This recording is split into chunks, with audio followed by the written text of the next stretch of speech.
Hey everybody, it's Safi and Marco, Dish Out on Movies, the only movie review show on YouTube to review movies in terms of food. It's just Marco here once again, and as I promised in another video, I am now going to be reviewing Hell's Kitchen. And I should start off and say what I think of the show, which is I think it can be pretty good, but there are some times where it can get really old, and so the only seasons that I've seen all the way through are 16, 17, and 18. And in all three of those seasons, there were multiple moments where I really didn't like the show, and I was really getting sick and tired of like the drama and some of like the bullying and the some of the bad chefs, and especially season 16, which was like a huge train wreck of a season. So I stopped watching, which is funny because a lot of people said that like the past couple of seasons have been really really good, and that's right when I quit watching the show. And I'm hoping that I didn't choose like a bad season to start watching and reviewing, because that would be pretty ironic. But I will stick with it because then there will be a good season, hopefully. So we're starting off this season with like a gimmick. And the gimmick is the American Dream. And so kind of like with MasterChef, the way that they've been doing things, there's now like a gimmick to every season of the show, apparently. And so this one is sort of like a bunch of contestants who have really cool background stories of like why they're there and what they want to do. And so they're all people who are fighting for the American dream, which I think that's a fun idea. The only thing that I'll say, and I thought it's pretty funny because Safi didn't want to watch this, but I feel like this felt more like MasterChef than it did feel like Hell's Kitchen, with the way that like you have these background stories and it's like heavily focused in on that, and the way that these contestants are more along the lines of like being everybody's, and they're just random people compared to in some of the past seasons where there's really really like professional types of people. Because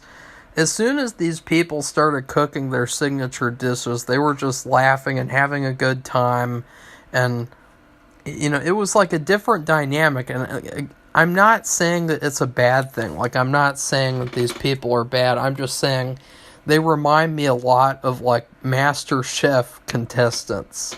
And so I think it's interesting that he chose to do that, and it's also interesting that this season so far feels more like MasterChef than MasterChef felt like. You know what I mean?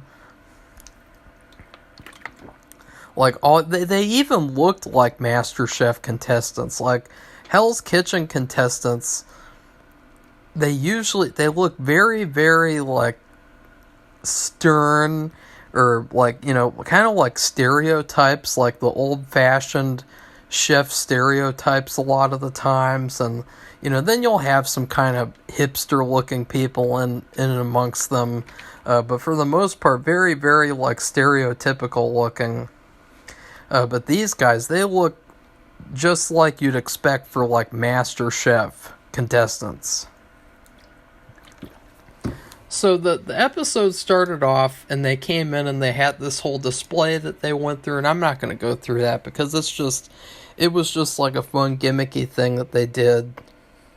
But I did see that they're going to have Christina back as a sous chef for one of the teams, and then also Chef Jay for the other team. And I was very interested in this because I've been watching for the past couple of days clips from past seasons, and I would say that like so far in this season my favorite chef is him, and I'll elaborate more on that later. But I thought, wow, I should go back and watch the old seasons because he seems like the coolest chef there. Like him and Christina being on this season is a total like awesome thing.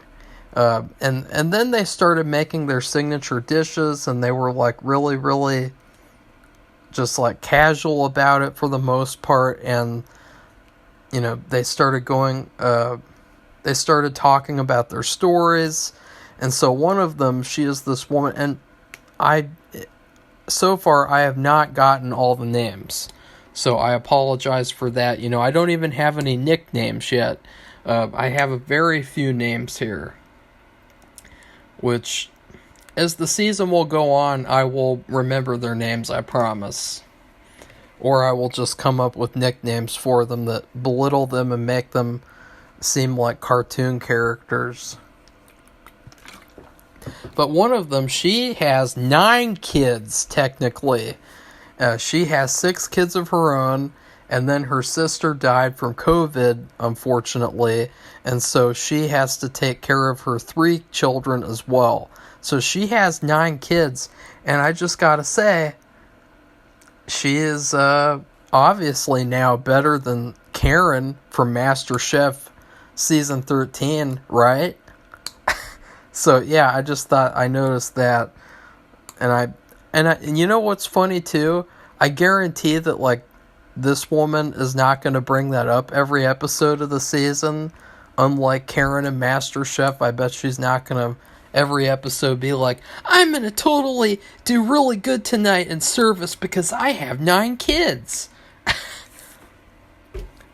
So then they cook their signature dishes, and right off the bat, Chef Jay was calling out one of the dishes as being like a weird thing, and it didn't seem like it would be very good.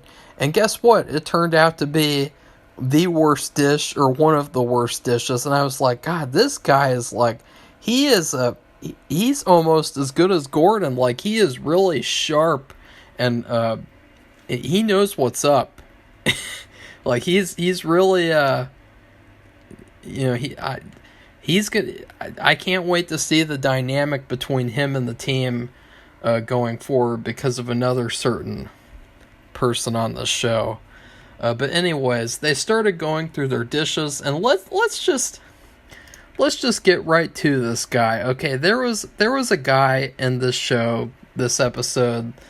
He is exactly what I don't like about Hell's Kitchen. He's a man, and Jason, and I think you guys, if you've seen this episode, you would agree. I mean, come on. I mean, wow. He is the worst. Like, I know a lot of people, they don't like certain people in the past, like Elise, but I gotta be honest, I thought Elise was really cute and hilarious. Like, she was like a grown-up child. She was like a little child grown up who was just like such a petty little mean girl, but it was like in a cute and funny way. But like this guy, oh God, he is the worst. He's like one of those guys that you wake up caught in a saw trap with, and he would be the one who'd try to kill you to get the key. That's the kind of guy this is. He is not oh God. He was nails on a chalkboard, obnoxious, awful. He was the worst thing I've ever, probably in the top 5 worst people I have ever seen in my Hell's Kitchen history thus far. He had this dish that was like a lobster dish, and it looked decent. It looked pretty good. There was this weird thing, this garnish though, where it was like half of a fruit or something. That didn't look very good. I was wondering what the fuck that was. But he started going off about all of his experience and just listing like for 30 minutes about all the places he's worked and all the people he's worked with. And I thought it was so funny because it reminded me a lot of the Zoom call that I had with this actress who I was considering casting for my film. and she did the same exact thing. Like, she just, these people who are really full of themselves, they just can't help but like tell you their entire resume. Like, oh, first I did this with this person, and I did this and this and this, and then I did this, and then I did this, and this, then I did this. It's like they're robots, and they're programmed. They've been programmed to just say that over and over again. And it's like, and it was funny with that actress too, because it's not like with Chef Gordon, where I don't know how much he knows about these people before they come on the show, to make it more entertaining, that, he has a clean slate and he can learn about them himself. But with this actress, I saw her profile. I knew I knew exactly what she did. I knew all the projects that she worked on. I knew exactly what they were about, and she still did the same thing that this guy did. And guess what? She went. Nothing good came from her. Let's just say that. And this guy, wow, Gordon was like, that's okay. It's a 3 out of 5. And what does he say?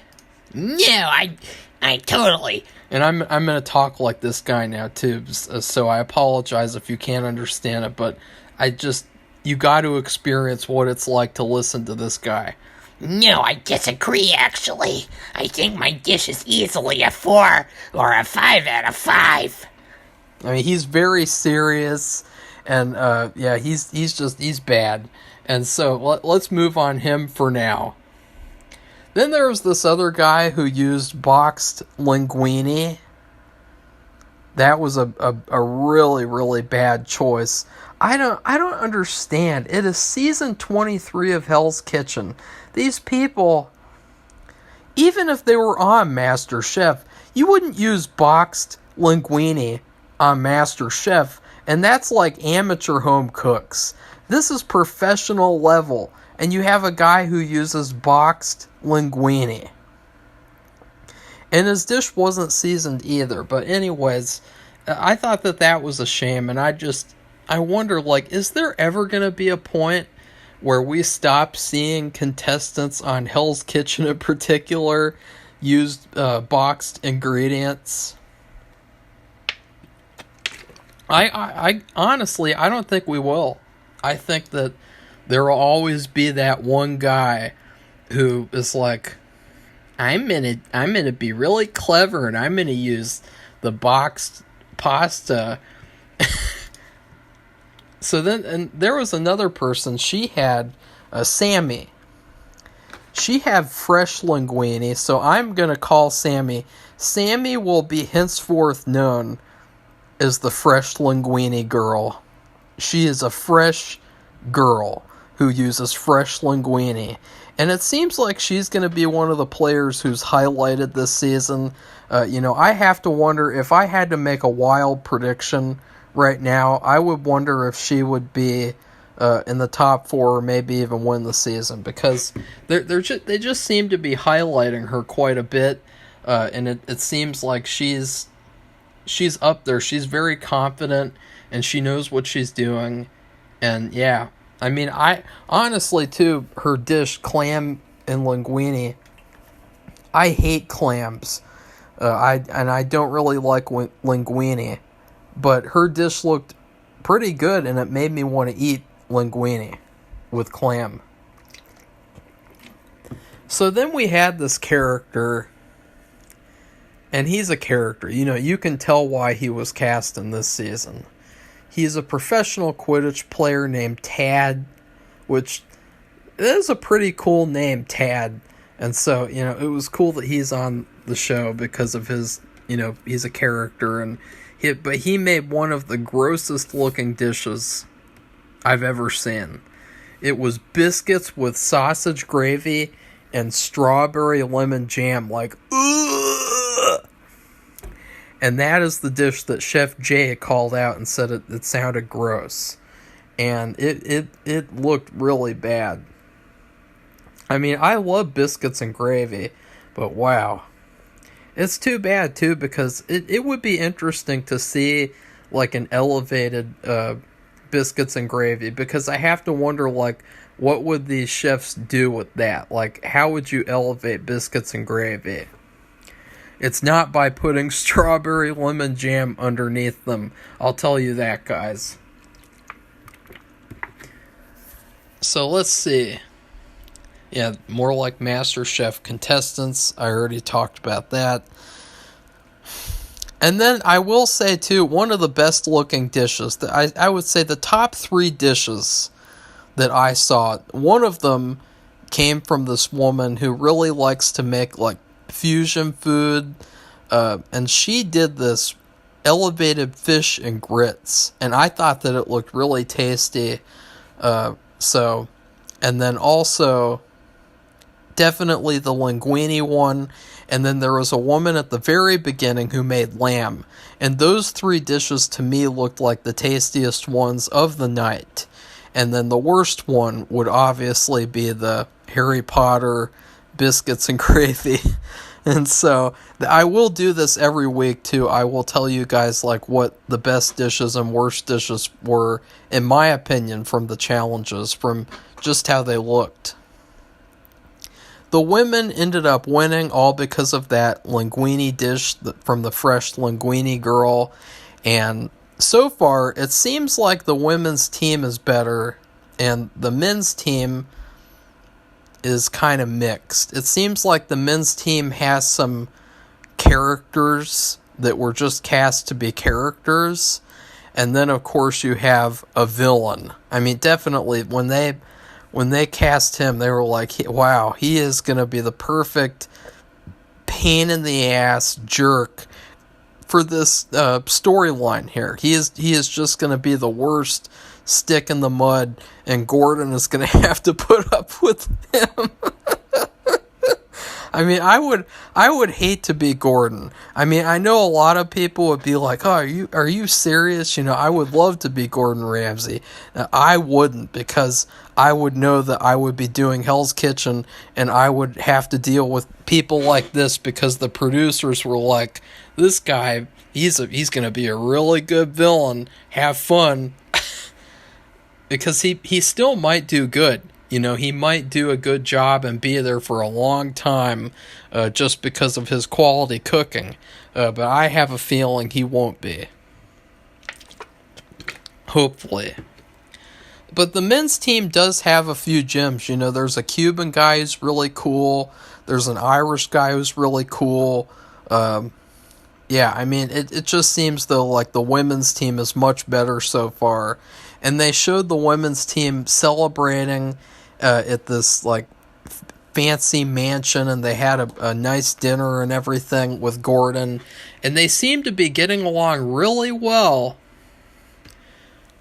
I think though that throughout the season they are not going to get along so well. I think that this whole female unity thing, this complete like, you know, oh, we're such a good team, we all love each other, that's not going to last. I have a feeling that, you know, soon enough they're going to start like fighting against each other and just like hardcore competition mode. Because they have to. It's Hell's Kitchen. It's not going to be a thing where, you know, they win the whole season as a team. You know, so I have a feeling that this won't last. But if it does, it might be like Season 6 team where, you know, all the men basically get taken out and you're just left with these really strong female competitors who know what the fuck to do. So then let's go back to the men. Let's go back to the Chef Jason. So the guys had to carry all these things because it was delivery day, and they had to label them and organize them, and they had to clean the kitchen after the signature dish challenge. And somehow, like, I don't understand. I don't care if you're serious, if you're not there to make friends. How the hell do you take a punishment and make the punishment a punishment. Like, how the hell? This is why I say, like, this guy is the worst. They're cleaning up and they're having fun. They're trying to, like, talk and, just relax and not take it so seriously and just be like, I don't know. And then he starts saying, like, talking clean or, chatting clean or something. He starts saying that over and over and over again. And then Chef Jay, he goes on a monologue. He says, you know what? Chefs come in here with big egos. And those chefs make mistakes and they go home first. And it was so epic because you could tell he was talking about that Jason. And it's like he knows exactly what he's talking about. And immediately Chef Jason starts interrupting him. And then there's this other guy who starts talking to Chef Jay. And then Jason starts interrupting that and saying, like, talking clean or something like that. And it was like, oh my God. Nails on a chalkboard cringe. I can't wait for him to go home. But then again, it is kind of funny. It is so funny and awkward watching this guy interact because he hates his team. He thinks that his whole team are like a bunch of kids who don't know what they're doing. And, he says too that he's going to like take charge and he's going to be the leader of the team. It's like, oh, fuck off. Come on. And later on, actually, they're shit-talking him already, and, like, that's how bad this guy is, that already his own team is shit-talking him. And correct me if I'm wrong, besides, like, Raj, has there ever really been, like, an instance in Hell's Kitchen where on day one the team is, like, bad-mouthing another competitor to this level? Like, because it says something for sure. And then one of the women actually confronts him, and he's like, I don't know what's going on here. I don't know that people don't like me. I don't know. I thought we were having a good time, man. And so I don't think it's good too that there's already a rift in the blue team. I think he's going to really hurt the team. Just like Raj hurt his team. I didn't watch that season, but I could tell from the clip compilation that I saw that it would be really hard as a team to deal with someone like that and to be held down by somebody like that.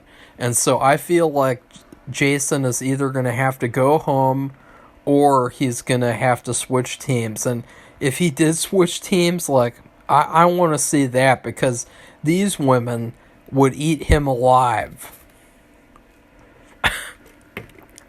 Like, these guys, they're not going to put up with this shit. I mean, you can tell, like, they're not going to deal with that, and the women certainly wouldn't either. And then also we did see a funny little thing where the Quidditch player reenacted the Quidditch with a decoration, and that was really funny. I hope that he had a good time on the show. I know that he's not going to win, though. He's just there to be a character. So I would give this first episode a B. It was really weird because at the beginning of the episode, they had like a trailer for the season. And I was wondering like if that was built into the episode or if it was a part of like the commercials. Because it was like a 2-minute long trailer. And it was pretty weird, and it was kind of awkward the way that it was stuck in there at the beginning. And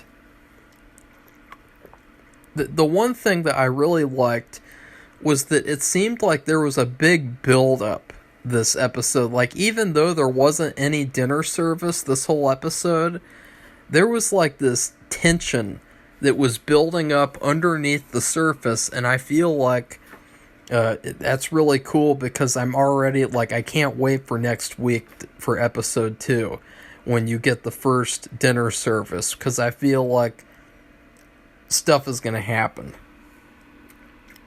I don't know, though. So anyways, great episode, great start of a season. I can't wait to keep on reviewing the show.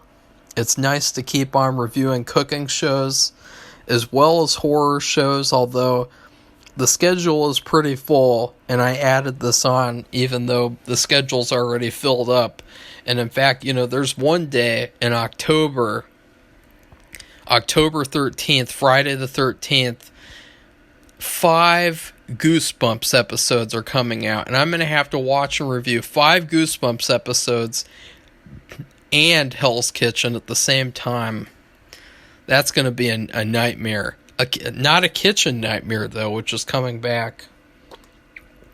I don't think I'll review that, though, unfortunately. So if you were looking forward to that, then yeah, I can only review so much, So please like this video, comment, and tell me what you thought of this episode.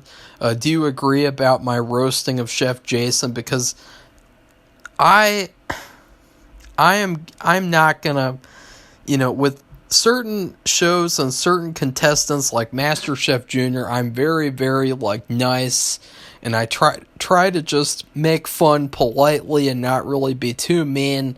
But since this is Hell's Kitchen and it's grown-ups, I'm just gonna go full on at these people if I don't like what they're doing, which I think is good because it'll make me feel better if I watch a bad episode or episodes where people get bullied, because then I can call it out on here.